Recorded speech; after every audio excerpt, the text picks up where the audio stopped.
अभी यूपी से एक जगह से खबर मेरे पास आई, मैं फोन पर मोबाइल पर किसी ने मुझको बताया, अल्लाह की कसम मेरे रोंगटे खड़े हो गए।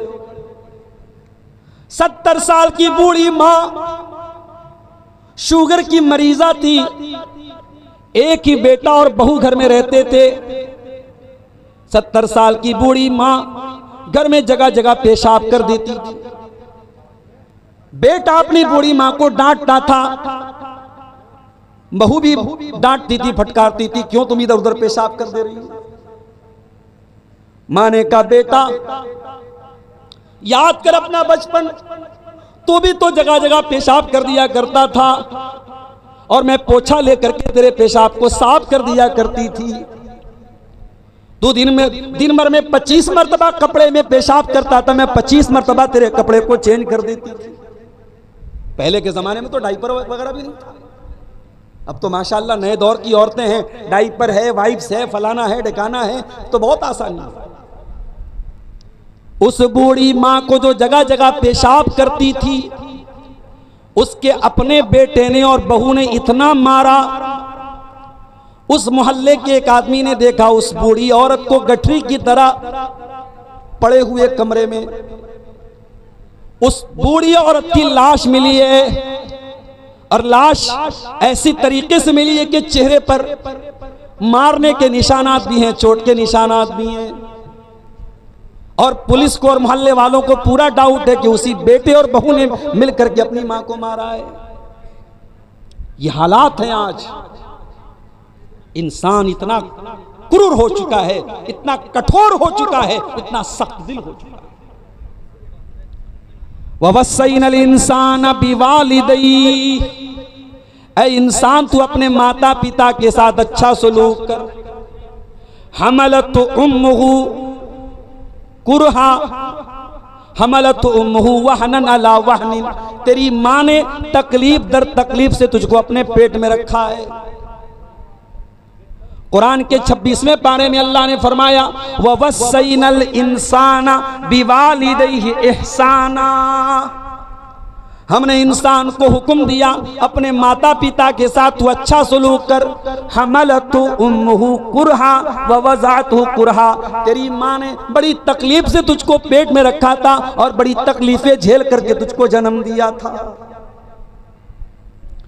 3 तकलीफें ऐसी है जो माँ उठाती, पेट में रखने की तकलीफ, जन्म देने की तकलीफ और 9 महीने तक दूध पिलाने की। इसीलिए बाप का दर्जा अपनी जगह है, मगर मां का दर्जा बाप से भी 3 गुना ज्यादा है। दुनिया वालों, तुम कहते हो इस्लाम ने औरत को क्या दिया है, आओ मैं तुमको बताऊं। इस्लाम ने औरत को यह सम्मान दिया है कि अगर औरत मां है तो बाप से 3 गुना उसका दर्जा ज्यादा है। जज़ाकल्लाह बेटा। अल्लाह के प्यारे नबी के पास एक सहाबी आए और आकर के सवाल किया, मन अहक़्क़ुन नासि बिहुस्नि सहाबती, ऐ अल्लाह के नबी मेरे अच्छे सलूक का सबसे ज्यादा हकदार कौन है। आपने फरमाया उम्मुका, तेरी माँ है। पूछा उसके बाद कौन है, आपने फरमाया तेरी माँ है। उसके बाद पूछा कौन है, फरमाया तेरी माँ है। चौथी मर्तबा आपने फरमाया तेरा बाप है। जिस माँ को इस्लाम ने यह दर्जा दिया था, उस माँ को आज आपने गाली बना दिया। किसी से लड़ाई होती है, माँ की गाली हम देते हैं। तुम्हें गाली देने के लिए बाप नहीं मिला, गाली देने के लिए भाई नहीं मिला, गाली देने के लिए कोई और माँ मिली थी तुझे गाली देने के लिए, तो उन्हें माँ को गाली बना दिया। नबी ने 3 मरतबा माँ का नाम लिया।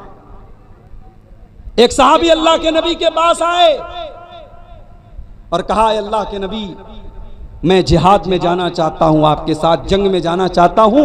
मैं अपने माँ बाप को छोड़ के आया हूं, रो रहे हैं मेरे माँ बाप।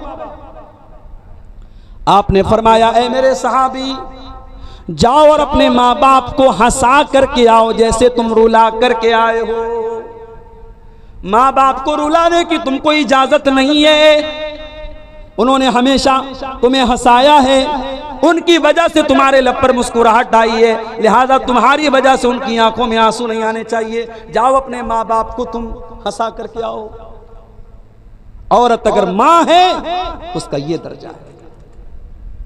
और यही औरत अगर बेटी बन के आती है, अल्लाह के प्यारे नबी क्या फरमाते हैं, मनिबुतुलिया बिहाज़िहिल बनाति शैअन कुन्न लहू सितरम मिनन नार। जिसको अल्लाह ताला बेटी देकर के आजमाता है, जिसका इम्तिहान अल्लाह ताला बेटी दे करके लेता है और इस इम्तिहान में वो खरा उतर जाता है, अल्लाह के प्यारे नबी फरमाते हैं कुन्न लहू सितरम मिनन नार, वो बेटी अपने माँ बाप को जहन्नम की आग से बचाती है। ओ बेटी वालों, बेटी तो तुमको जहन्नम की आग से बचाने के लिए आई है, मगर तुमने क्या किया जरा गौर करो। कितनी बेटियां हैं, बाप अपनी बेटी से ढंग से बात तक नहीं करता। जवान बेटी से बाप बात करना भी अपनी इंसल्ट समझता है। बाप घर में आता है, बेटी जल्दी से कमरे में चली जाती है, बाप को देख के डर जाती है। हो लोगों, बाप बेटियों को डराने वाला नहीं, बाप बेटियों से प्यार करने वाला होना चाहिए। अल्लाह के प्यारे नबी जनाब मोहम्मद रसूलुल्लाह सल्लल्लाहु अलैहि वसल्लम कैसे बाप थे बेटी।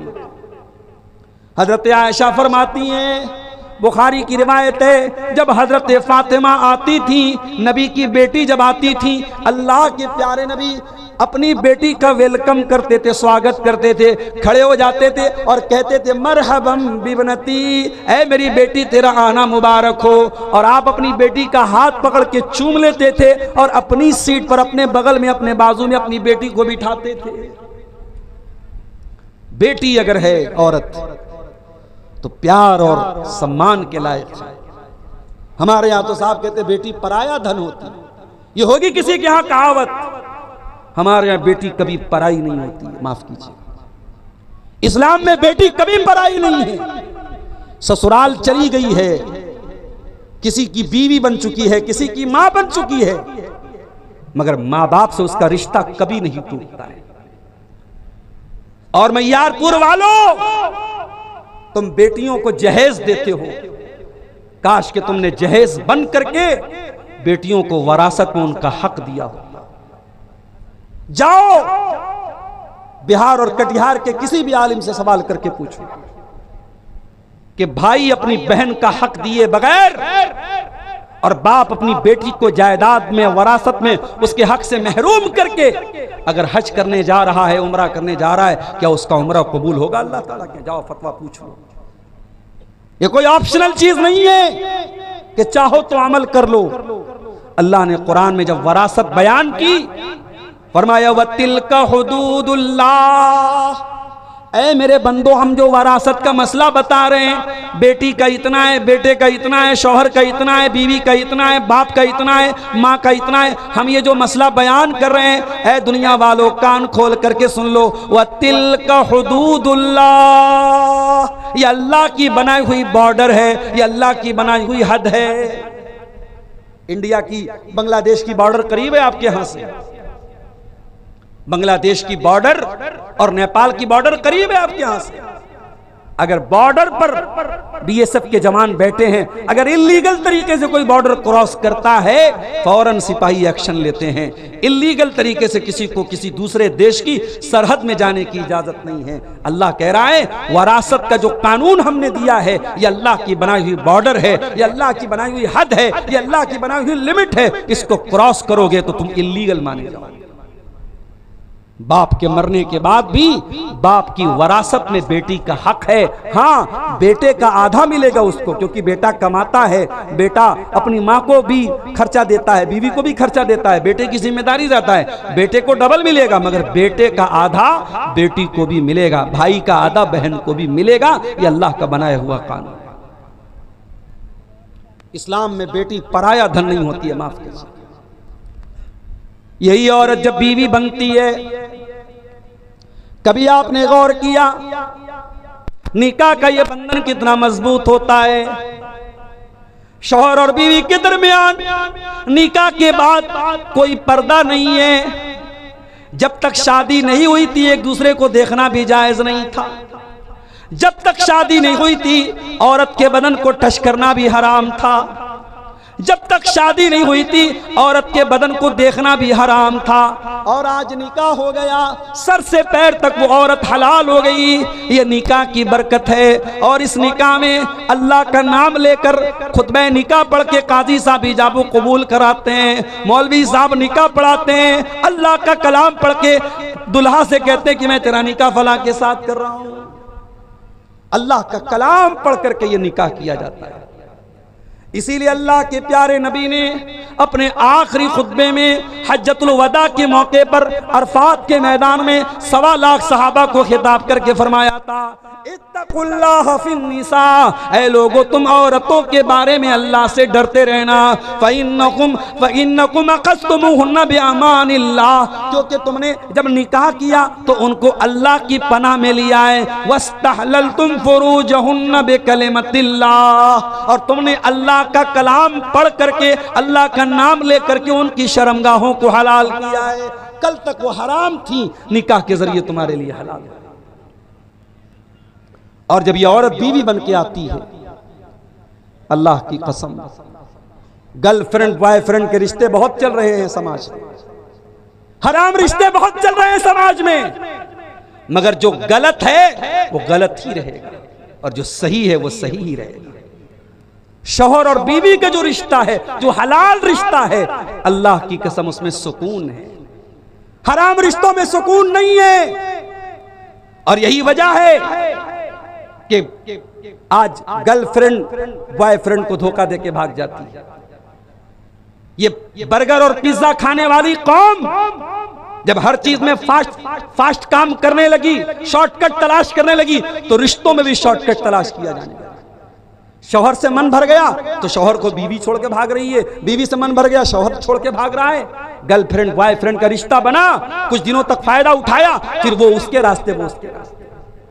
कितनी बड़ी बेगैरती है, कितनी बड़ी बेशर्मी है कि एक दूसरे के तन से फायदा उठाया जाए, एक दूसरे के शरीर से फायदा उठाया जाए, और उसके बाद कहा जाता ब्रेकअप हो गया, ब्रेकअप हो गया। आज ब्रेकअप हुआ, कल पैचअप हुआ, इसके साथ ब्रेकअप हुआ, उसके साथ पैचअप हुआ। रिश्ता नहीं हुआ, कपड़ा है, डोरी है, बांध दी नहीं, ये रिश्ता है मेरे प्यारे साहब। इसीलिए हराम रिश्ते में वो सुकून पैदा हो ही नहीं सकता जो निकाह में पैदा हुआ। ये अलग बात है कि हमने निकाह को भी आज एक मुकद्दस रिश्ते को भी आज हमने नापाक बना दिया। अब निकाह कहां होता है भाई साहब? अब तो सौदा होता है। लड़का जितना क्वालिफाइड है, लड़का जितना पढ़ा लिखा है, लड़का जितनी अच्छी जॉब पर है, उतना महंगा सौदा लगाया जाता है। 3 लाख देना पड़ेगा आपको। हमारे लड़के को बुलेट चाहिए, और थोड़ा अगर लड़का ज्यादा पढ़ा लिखा है, ज्यादा पैसा कमाने वाला, गवर्नमेंट जॉब में है, तो बड़ा सा मुंह खुल जाएगा, फॉर्च्यूनर चाहिए। और आजकल फॉर्च्यूनर से भी बढ़िया कोई गाड़ी आई है, पता नहीं क्या नाम है उसका, है लैंड क्रूजर वगैरह, तो खैर कुछ भी डिमांड कर दी जाती है। बेटियों का तुम सौदा कर रहे हो, बेशर्मी और बेगैरती की हद है। बेटियां सौदा करने की चीज नहीं होती है मेरे भाई। बेटी बड़ी नसीब वाले लोगों को मिलती है। मेरा तजर्बा है, और तुम भी तजर्बा करके देख लेना। जिसके घर में बेटी पैदा हुई है वो तजर्बा करके देख ले, उसकी रोजी रोटी में बरकत पैदा हो जाती है, उसके माल में बरकत पैदा हो जाती है। ऑटोमेटिक उसको महसूस होता है कि मेरे घर में बरकत आई। और जिनके घरों से बेटियां चली जाती हैं, उनका कारोबार मंदा पड़ जाता है, उनकी रोजी रोटी कमजोर हो जाती है। बेटियां बरकत लेके आती है मेरे साथ। औरत बेटी है, बरकत लेके आई, माँ है, जन्नत लेकर के आई, बीवी है, सुकून लेकर के आई। वमिन आयातिही अन खलक लकुम मिन अनफुसिकुम अज़वाजन लितस्कुनू इलैहा।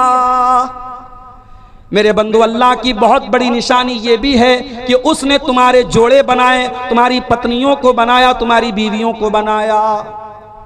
हाँ ए लोगों, इतने बड़े बड़े जलसे कर रहे हो, किस लिए कर रहे हो? जलसे का उन्वान क्या रहता है? मुआशरे की इस्लाह करना है। मुआशरे की इस्लाह कैसे होगी? जब तक घर की इस्लाह नहीं होगी। और घर की इस्लाह कैसे होगी? जब तक नेक घर वाली नहीं आएगी।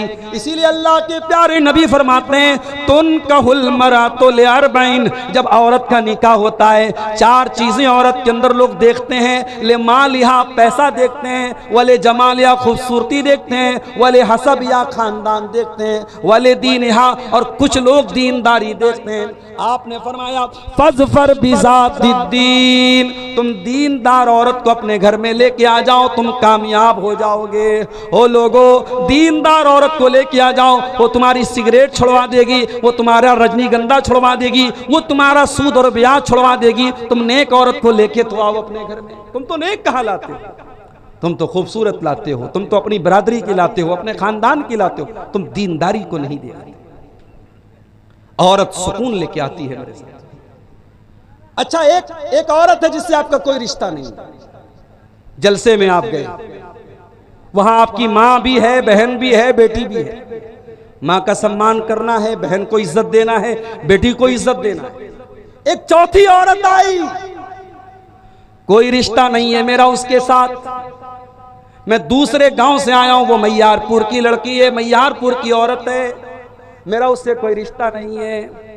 मैं भी जलसे में जा रहा हूं, वो भी जलसे में जा रही है। सामना हुआ, कुरान क्या कहता है? कुल्लिल मोमिनीना यगुज़्ज़ू मिन अबसारिहिम, ऐ मुसलमानों, कोई गैर लड़की तुमको नजर आ जाए, अपनी निगाहों को नीची कर लो, उसे घूर घूर के न देखो, अपनी निगाहों को उसके ऊपर न जमाओ, अपनी निगाहों को नीची कर लो। अल्लाह अकबर। इस्लाम ने औरत को कितना सम्मान दिया है। कोई गैर औरत है, कोई रिश्ता नहीं है, न बहन है, न बेटी है, न मां है, लेकिन कोई गैर औरत भी है तो आपको उसे घूरने की इजाजत नहीं है, आपको उसे हरासमेंट करने की इजाजत नहीं है, आपको उसे परेशान करने की इजाजत नहीं है। आपके समाज में किसी औरत के बारे में अफवाह उड़ गई, वो औरत बदचलन है, आपने भी मजा लेने के लिए उसको लोगों से कहना शुरू किया, अरे फला की लड़की तो बदचलन है। आपके पास कोई प्रूफ नहीं है, आपके पास कोई दलील नहीं है, और आपने किसी औरत को बदचलन होने का आरोप लगाया, कैरेक्टर पर आरोप लगाया, तो कुरान क्या कहता है? वल्लज़ीना यरमूनल मुहसनाति सुम्मा लम यातू बिअरबाति शुहदा फजलिदूहुम तमानीना जल्दा। जो किसी बेकसूर औरत पर, किसी पाक दामन औरत पर बदचलनी की तोहमत लगाए, चरित्रहीन होने का इल्जाम लगाए, कैरेक्टरलेस होने का इल्जाम लगाए, उस औरत के ऊपर ज़िना का इल्जाम लगाए, और 4 गवाह उसके पास न हो, इस्लाम ने जो सबूत मांगा है, जो गवाह मांगा है, अगर वो गवाह तेरे पास नहीं है, वो सबूत तेरे पास नहीं है, तो कुरान क्या कहता है? फजलिदूहुम तमानीना जल्दा। इल्जाम लगाने वाले को, तोहमत लगाने वाले को, झूठा इल्जाम लगाने वाले को 80 कोड़े मारे जाएंगे। वला तक़बलू लहुम शहादतन अबदा, और इस्लामी अदालत में उस इंसान की गवाही कभी कबूल नहीं की जाएगी। औरत के सम्मान और औरत के चरित्र की कितनी अहमियत है। औरत पर आपने झूठा इल्जाम लगाया है, 80 कोड़े लगेंगे, और अदालत आपको बैन कर देगी कि यह आदमी कोई भी गवाही देगा, इसकी गवाही अनएक्सेप्टेबल है, अस्वीकार्य है, इसकी गवाही कबूल नहीं की जाएगी। यह है औरत का सम्मान। मेरे प्यारे भाइयों, इस्लाम ने औरत को दबाया नहीं है, इस्लाम ने तो औरत को उठाया है। अल्लाह के प्यारे नबी जब अरब की धरती पर आए थे, इस औरत के ऊपर बहुत अत्याचार होता था, जानवरों की तरह यह औरत बाजार में बिका करती थी। एक एक औरत से 10-10 लोग शादी करते थे। पति के मरने के बाद आपके भारत की धरती पर भी 1400 साल पहले नहीं बल्कि 100 साल पहले भी सती प्रथा लागू थी। पति के मरने के बाद पत्नी को पति की चिता के साथ जला दिया जाता था। विधवा औरत और बेवा औरत का निकाह करना, शादी करना पाप माना जाता था, गुनाह माना जाता था। अरब के अंदर जब कोई शौहर मर जाता था 1 साल तक उसकी बेवा औरत को एक काल कोठरी में बंद कर देते थे। उसी में लैट्रीन करती थी, उसी में पेशाब करती थी, उसी में खाना खाया करती थी, उसी में पानी पिया करती थी। 1 साल तक उसको सूरज की रोशनी देखने नहीं दिया जाता था। इस्लाम ने आकर इन कुप्रथाओं को रोका है। इस्लाम ने आकर इन बैड ट्रेडिशंस को, इन गलत ट्रेडिशंस को रोका है। और इस्लाम ने दुनिया को पैगाम दिया, व इज़ल मौऊदतु सुइलत बिअय्यि ज़म्बिन कुतिलत। ऐ लड़कियों को जिंदा जमीन में गाड़ने वालों, कल कयामत के दिन वो लड़की कयामत के दिन आएगी और उससे पूछा जाएगा तेरे माँ बाप ने, तेरी माँ ने, तेरे बाप ने किस अपराध में तुझको मारा था, तेरा अपराध क्या था, तेरा कसूर क्या था। इस्लाम ने औरत की जान बचाई है मेरे प्यारे साथी। इस्लाम ने औरत को पर्दे में रहने का हुक्म दिया, और क्यों दिया है वो भी आप समझ लीजिए। बहुत आसान मिसाल मैं देता हूं, बहुत आसान मिसाल। 20,000 वाला मोबाइल है, अच्छा सा कवर लगाया आपने, टेम्पर्ड ग्लास लगाया ताकि गिर जाए तो स्क्रीन न टूटे, पानी न चला जाए। लेकिन आपने आईफोन ले लिया। नया वाला आईफोन कितने का आ रहा है? शायद 75,000 का या 1 लाख का आ रहा है नया वाला आईफोन। या वो एक और सैमसंग का कौन सा अल्ट्रा आ रहा है, 1,00,000 -1,25,000 का। इतना महंगा आपने मोबाइल लिया। मोबाइल महंगा है तो कवर और महंगा है, मतलब कवर भी उसी हिसाब का है। जितना कीमती मोबाइल है उसको प्रोटेक्ट करने के रास्ते उतने ही मुश्किल है, ताकि मोबाइल कीमती है, खो ना जाए, चोरी ना हो जाए, टूट ना जाए, गिर ना जाए।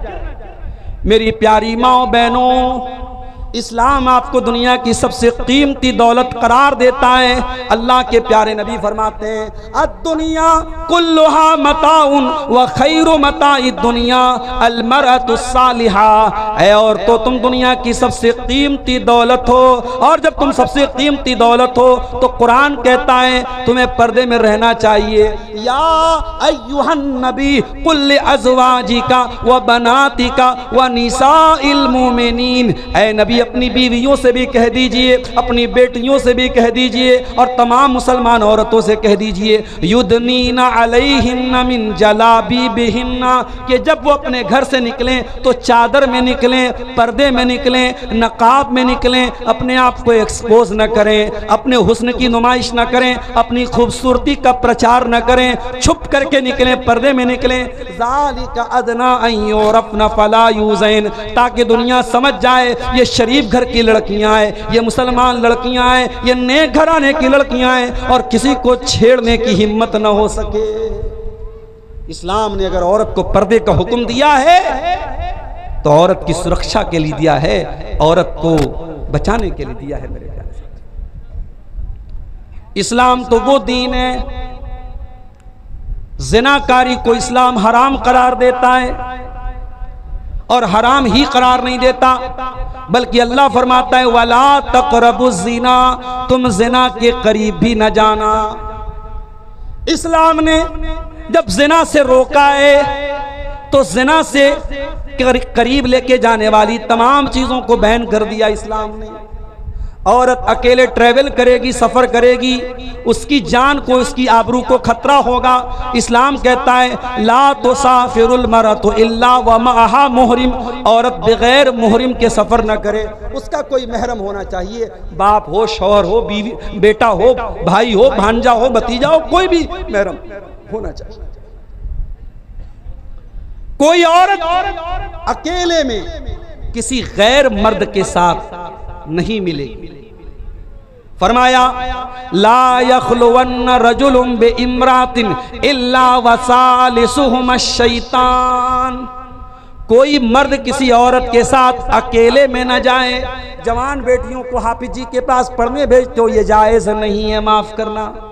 बहुत नेक इंसान है हाफिज साहब, बहुत अल्लाह वाले मौलवी साहब, मगर जवान बेटी को किसी मर्द के पास तालीम के लिए भेजना ये सही नहीं है। अगर पर्दे के बगैर तालीम हो रही है और आपकी जवान बेटी मौलवी साहब के पास और हाफिज साहब के पास जाके तालीम हासिल कर रही है तो आप ज़िना को दावत दे रहे हो, आप हराम काम को दावत दे रहे हैं। कुरान कह रहा है वला तक़रबुज़ ज़िना, ज़िना के करीब भी मत जाओ।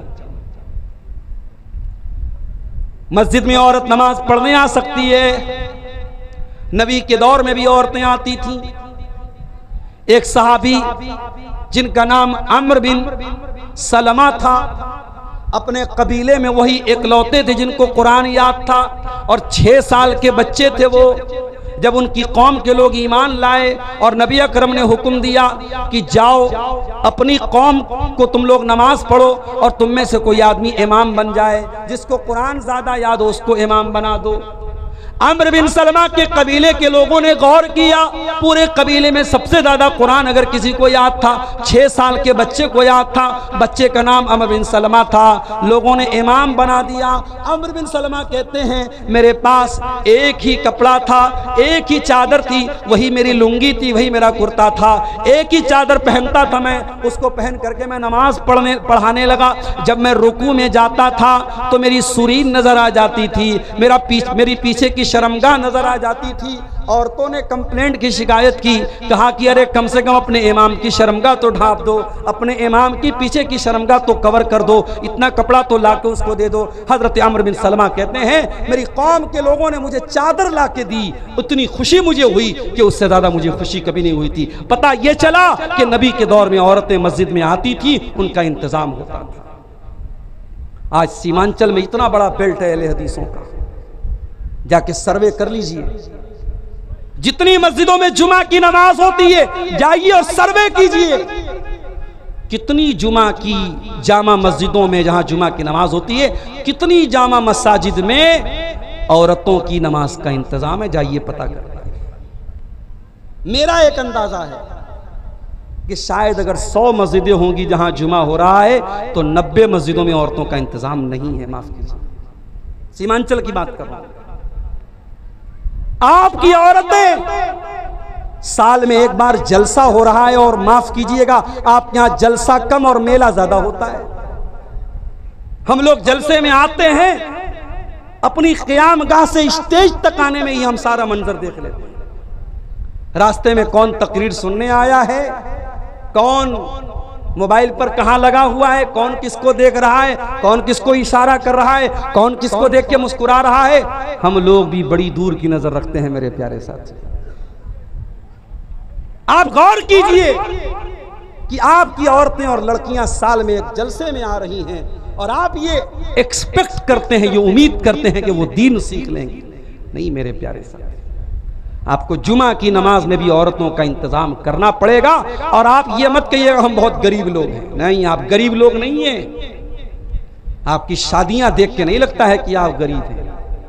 200-200 बारातियों को आप जब चिकन भी खिलाते हैं, मटन भी खिलाते हैं, तब नहीं लगता कि आप गरीब हैं। जब 3-3 लाख रुपया जहेज देते हैं लड़कियों को, तब नहीं लगता गरीब हैं। आप अगर चाहें, हर वो मस्जिद जहां जुमा की नमाज हो रही है, अगर गांव वाले चाहेंगे, और इसी मनिहारी के इलाके में मैंने बाज इलाकों में देखा है, लोगों ने अपने गांव में कलेक्शन करके लाखों रुपए की ईदगाह बना ली है।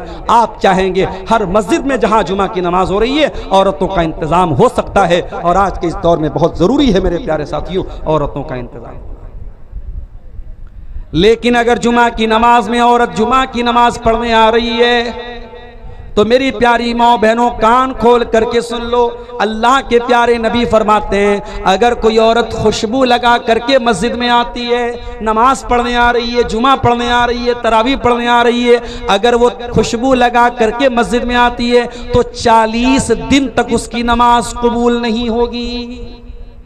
40 दिन तक उसकी एक टाइम की नमाज कबूल नहीं होगी। जो औरत सिर्फ खुशबू लगा करके मस्जिद में आई है, मेरी प्यारी माँ और बहनों, जब मस्जिद में आपको खुशबू लगा करके आने की इजाजत नहीं है तो कटिहार और मनिहारी के बाजार में और पूर्णिया के गुलाब बाग में और किसी वाटर पार्क में और किसी रेस्टोरेंट में और किसी मॉल में आपको बेपर्दा और मेकअप करके और खुशबू लगा करके जाने की इजाजत कैसे हो सकती है मेरे प्यारे साथी। औरत पर्दे में रहेगी, दीन सीखेगी, इस्लाम सीखेगी। मैं नहीं कहता कि सारी बच्चियों को मदरसे में डाल दो, मगर जाकर के सर्वे कर लो कि स्कूलों में पढ़ने के नाम पर क्या क्या हो रहा है।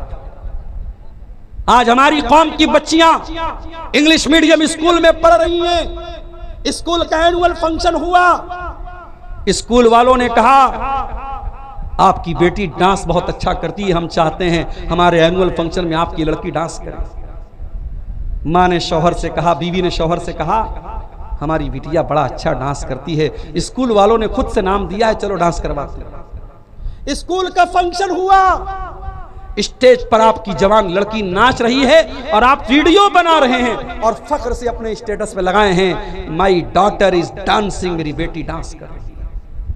अरे बेगैरत, अपनी डांस करती हुई बेटी को देखकर तुझे चुल्लू बटमानी में डूब मरना चाहिए। तेरी कौम की बेटियां डांस कर रही हैं और तू फख्र से देख रहा है और तू वीडियो बना रहा है और तू इंस्टाग्राम पे डाल रहा है और तू फेसबुक पे डाल रहा है।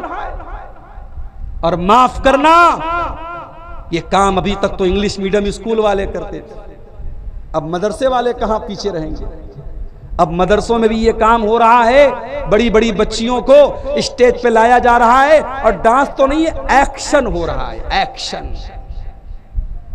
शराब का नाम बदल के विस्की रख दिया जाए, रम रख दिया जाए, बियर रख दिया जाए तो शराब हलाल नहीं हो जाएगी। ये डांस को आप एक्शन का नाम दे तो डांस सही नहीं हो जाएगा। ठीक है, बच्ची आ रही थी, वो माइक पर आके उसने नात पढ़ दी, हमद पढ़ दी, उसने कोई छोटी सी तकरीर कर दी, वहां तक तो ठीक था। ये एक्शन के नाम पे कौन सी बला आ गई भाई। लड़कियों को तालीम दो मेरे प्यारे साथियों, तालीम के नाम पे उनकी इज्जत का जनाजा मत निकालो। और कान खोल के सुन लो, इस उम्मत की औरतों ने हर दौर में दीन की तालीम का झंडा बहुत बुलंद किया है। अगर आपको मेरी बात में शक है तो जाइए हजरत आयशा की जिंदगी के बारे में पढ़ लीजिए। और कभी मौका मिला इंशाअल्लाह तो इसी सीमांचल के इलाके में, तकरीर का तो मैं वादा नहीं करता, जुमा के खुतबे में एक मौजू रखूंगा, हजरत आयशा की पूरी सीरत बयान करूंगा। वैसे यूट्यूब पर मैं बनारस में तकरीर कर चुका हूँ, यूट्यूब पर मौजूद होगी, लेकिन आपके इलाके में शायद इस मौजू पर मैंने तकरीर नहीं किया है। हजरत आयशा की पूरी जिंदगी के बारे में, क्या इल्म था, क्या नॉलेज थी, क्या ज्ञान था। बड़े बड़े सहाबा कहते हैं जब हमारे ऊपर मुश्किल आती थी, हमें कोई मसला नहीं समझ में आता था, हम हजरत आयशा से सवाल किया करते थे और हजरत आयशा जब जवाब दे देती थी सबका मुंह बंद हो जाता था। इतनी नॉलेज अल्लाह ताला ने हजरत आयशा को दी थी। ओ मेरी प्यारी बहनों, तुम्हारे लिए आइडियल न तो सानिया मिर्जा है, न बॉलीवुड की हीरोइन है, न क्रिकेटर्स हैं, आपके लिए आइडियल खवातीन अगर हैं, मेरी प्यारी माँ बहनों, इस उम्मत की सबसे बेहतरीन औरतें हैं, नबी की बीवियां हैं, अल्लाह के प्यारे नबी की बीवियां हैं, ये इस उम्मत की सबसे आइडियल औरतें थी। मेरी प्यारी माँ बहनों, आज जरा सी शौहर की कमाई में कमी आ जाए, आपके माथे पर बला जाता है, आपकी पसंद की साड़ी शौहर न दिलाए, आपकी पसंद का सूट न दिलाए, आपकी पसंद का खाना घर में न बने तो आपको गुस्सा आ जाता है। मेरी प्यारी माँ बहनों, कभी मौका मिले अल्लाह के प्यारे नबी की बीवियों की हालात भी पढ़ लीजिए। हजरत आयशा अपने भांजे उर्वा से कहती हैं, ए उर्वा, हम आसमान में एक चांद देखते थे, दूसरा चांद देखते थे, तीसरा चांद देखते थे, 2-2 महीने गुजर जाया करते थे। वमा यूक़दु फी अबियात रसूलिल्लाह सल्लल्लाहु अलैहि वसल्लम नार, अल्लाह के रसूल के घर में 2-2 महीने तक चूल्हा नहीं जलता था। 2-2 महीने तक नबी के घर में चूल्हा नहीं जलता था। हजरत उर्वा ने पूछा, या खालतो फमा कान युईशुकुम, ऐ खाला जान, जब चूल्हा नहीं जलता था, जब खाना नहीं बनता था तो 2-2 महीने तक आप लोग कैसे रह लेते थे? फरमाया, अत्तम्रु वल मा, खजूर खा करके और पानी पी करके अल्लाह के नबी के घर वाले और अल्लाह के नबी की फैमिली गुजारा कर लेती थी। मदीना आने के बाद कभी अल्लाह के प्यारे नबी के घर में लगातार 3 दिन तक गेहूं की रोटी नहीं बनी।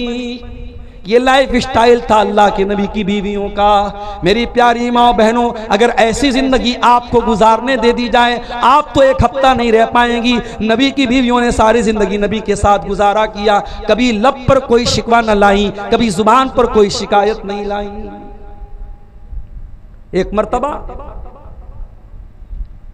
आज मैंने घड़ी नहीं लगाई है, टाइम ज्यादा हो जाए तो पता है 12 बज चुके हैं, मेरे निकलने का भी टाइम हो रहा है। मदरसा वालों के पास ज़मीन नहीं है, चंदा कराना है। भैया चंदा कराना बड़ा मुश्किल काम है, और यूट्यूबर्स भाइयों ने तो वो भी नहीं छोड़ा, आप चंदा करा रहे हो उसका भी वीडियो बना रहे हैं। फेसबुक पर एक साहब ने चंदे वाला वीडियो डाल दिया, हमसे लोग पूछने लगे आप सीमांचल में चंदा करा रहे हैं। अब चंदा कोई ख़राब चीज़ नहीं है, लेकिन चंदे का एक हुनर होता है, वो हम लोगों के पास नहीं है। वो जो हमारे हज़रत अली साहब हैं, अख्तर आलम इफ्ताही साहब हैं, और भी जो बंगला मुकर्रीन हैं, वो बेचारे चंदा लोगों को पकड़ पकड़ के, दबाव डाल के, जोर डाल के, जो 5,000 लेने वाला उसकी जेब से 10,000 निकलवा लेते, वो सब हुनर हम लोगों के पास नहीं है मेरे भाई।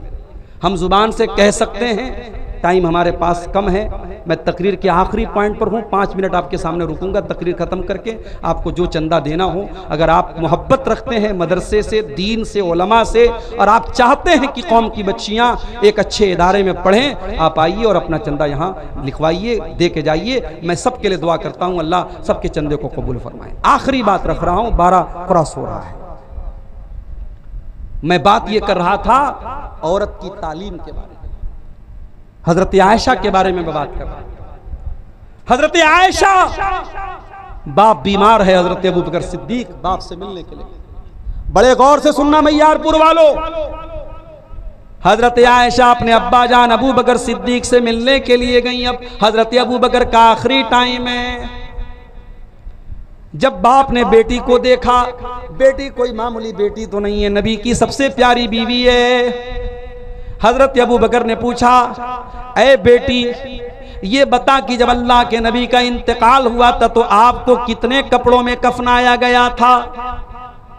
कहा कि अब्बा जान, कुफ़्फ़िना रसूलुल्लाह सल्लल्लाहु अलैहि वसल्लम फी सलासत बीज़िन सुहूलियतिन, अल्लाह के प्यारे नबी को 3 कॉटन की चादरों में, 3 सूती कपड़ों में कफनाया गया था। कहा कि ऐ मेरी बेटी, ये मेरा कपड़ा रखा हुआ है, वहीं पर सफ़ेद रंग का एक कपड़ा रखा था जो बीमारी के दिनों में हजरत अबू बकर पहना करते थे, उस पे दाग धब्बे भी लगे थे। कहा है मेरी बेटी, एक कपड़ा ये ले लेना और 2 कपड़ा और ले लेना, और नबी की सुन्नत के मुताबिक मुझको भी 3 कपड़ों में कफनाना। पता ये चला कि सहाबा मरने में भी नबी की सुन्नतों पर अमल करते थे। मैयत के ताल्लुक से भी आज हमारे यहाँ बहुत सारी बिदात हैं। मैं सीमांचल के हालात नहीं जानता, बनारस में बहुत सारी बिदात अहले हदीसों में तो कम है, दूसरों के यहाँ बहुत सारी है। तीसरे दिन तीजा हो रहा है, 40वें दिन 40वां हो रहा है, कुरान खानी हो रही है, और मुर्दे को जब दफनाने लगते हैं तो बैर की पत्ती को कब्र में डाल रहे हैं, दफनाने के बाद कब्र पे खड़े होकर अजान दे रहे हैं। बहुत कुछ हो रहा है, मगर याद रखो मेरे प्यारे साथियों, हमें मैयत के ताल्लुक से और मरने वाले के ताल्लुक से भी हमें कोशिश ये करनी चाहिए कि हम प्यारे नबी की सुन्नत पर अमल करें। हजरत अबू बकर ने कहा कि मेरी बेटी, जब नबी के कफन में 3 कपड़े थे तो मेरे कफन में भी 3 कपड़े रखना। सबक ये मिला, मैयारपुर के गैरतमंद मुसलमानों, हमको सबक ये मिला कि बेटी को इस लायक बनाओ कि बेटी से बाप मसला पूछना पड़े तो बाप बेटी से मसला पूछे। अपनी बेटियों को इस काबिल बना दो कि जब कभी जिंदगी में मुश्किल टाइम आ जाए तो आपकी बेटियां आपको मसला बयान करें। और अभी कुलासी चौक पर एक साहब मुझको मिले, कई बेटों और बेटियों के बाप हैं। उनकी एक बात मुझे बड़ी अच्छी लगी, उन्होंने कहा मौलाना साहब मेरी एक ही तमन्ना है, जब मेरा इंतकाल हो जाए मेरे जितने बेटे हैं हर बेटा इस लायक हो कि अपने बाप का जनाजा पढ़ा सके, वहाँ ये देखना ना पड़े कि बाप का जनाजा कौन पढ़ाएगा। मौलवी साहब, मैं हर बेटे को आलिम दीन बना रहा हूँ, हर बेटे को हाफिज कुरान बना रहा हूँ, हर बेटे को इस लायक बना रहा हूँ कि वो बेटा मेरे जनाजे की नमाज पढ़ा सके, हर बेटी को दीन का इल्म दे रहा हूँ ताकि कल जब मैं मर जाऊँ मेरी बेटियां मेरे लिए दुआ कर सकें। मेरे प्यारे भाइयों, ये सोच हर माँ की होनी चाहिए, ये सोच हर बाप की होनी चाहिए। अपनी औलाद को इल्म दीन सिखाओ मेरे साथ। मैं नहीं कहता आप इंग्लिश मीडियम स्कूल में पढ़ाओ, आपका बेटा आईएएस ऑफिसर बन जाए, बड़ी खुशी की बात है। हमारी कौम को आईएएस ऑफिसर्स की भी जरूरत है। आपकी बेटियां डॉक्टर बन जाएं, हमारी कौम को लेडीज डॉक्टर की भी जरूरत है। आपके बच्चे वकील बन जाएं, हमें अपने कमजोर और मजलूम भाइयों का केस लड़ने के लिए अच्छे वकीलों की भी जरूरत है। लेकिन माफ करना, हमें वकील वो चाहिए जो रिश्वत ना ले, ईमानदार हो, अल्लाह से डरने वाला हो। हमें डॉक्टर वो चाहिए जो मरीजों का खून ना करे, मरीजों का खून ना चूसे, जो ईमान। अभी लखनऊ का एक डॉक्टर है, सर्जन है, माशाल्लाह चेहरे पर दाढ़ी भी है, तहज्जुद पढ़ता है, और जब मरीज का ऑपरेशन करता है, मुझे लखनऊ के एक साहब ने बताया, मौलाना साहब इतना बेहतरीन डॉक्टर है कि ऑपरेशन के पहले 2 रकात नमाज पढ़ता है, और ऑपरेशन के वक्त ये कहता है कि देखो भाई मैं मुआलिज हूं, मैं सर्जन हूं, मैं इलाज कर रहा हूं, लेकिन शिफा अल्लाह के हाथ में है। और 5 टाइम का नमाजी है, सोमवार को नफिल रोजा रखता है, जुमेरात को नफिल रोजा रखता है। आज ऐसे डॉक्टर भी हमारी कौम को चाहिए मेरे प्यारे साथियों, जो दीनदार हों। आज हमारे कौम को अच्छे वकील भी चाहिए, आज हमारे कौम को अच्छे पॉलिटिशियन भी चाहिए, जो ईमानदार हों, जो नेक हो, जो दीनदार हों। मैं तालीम से मना नहीं कर रहा हूं, लेकिन हाँ, मकान की फाउंडेशन मजबूत होनी चाहिए। अपने बेटों और बेटियों को दीन की तालीम दो मेरे प्यारे साथियों। हम अल्लाह से दुआ करते हैं, रब्बुल आलमीन हमें अपनी बेटियों को दीनी तालीम देने की तौफीक अता फरमा। इलाल आलमीन, ये मदरसतो रोज़तुल बनात जो इस इलाके का एक मदरसा है, और भाई ने कहा कि मदरसे के पास जमीन नहीं है, मैं आप सबसे अपील करता हूं, आइए अल्लाह के इस दीन के दरसगाह में और इस इल्म के मरकज में अपनी गाड़ी कमाई में से आप जो भी देंगे, 1000, 500, 10,000, 5,000 जो भी देंगे, आपका ये चंदा इंशाअल्लाह ज़ख़ीरे आखिरत बनेगा। आज दुनिया में लोग पूछते हैं कि हमें कोई ऐसा इन्वेस्टमेंट बता दो जहां हम 10 रुपया लगाएं हमको 100 रुपया मिल जाए, डबल मिल जाए। मेरे भाइयों, आखिरत का ये इन्वेस्टमेंट है। यहां आप जो पैसा लगाएंगे अपने लिए, वो इंशाअल्लाह आखिरत में ज़ख़ीरा बनेगा। अल्लाह ताला, ये देखिए किसी भाई ने ये पैसा, मैं नाम नहीं ले पाऊंगा, टाइम कम है, निकलना है, आप बगैर नाम के आइए और चंदा देते हुए जाइए।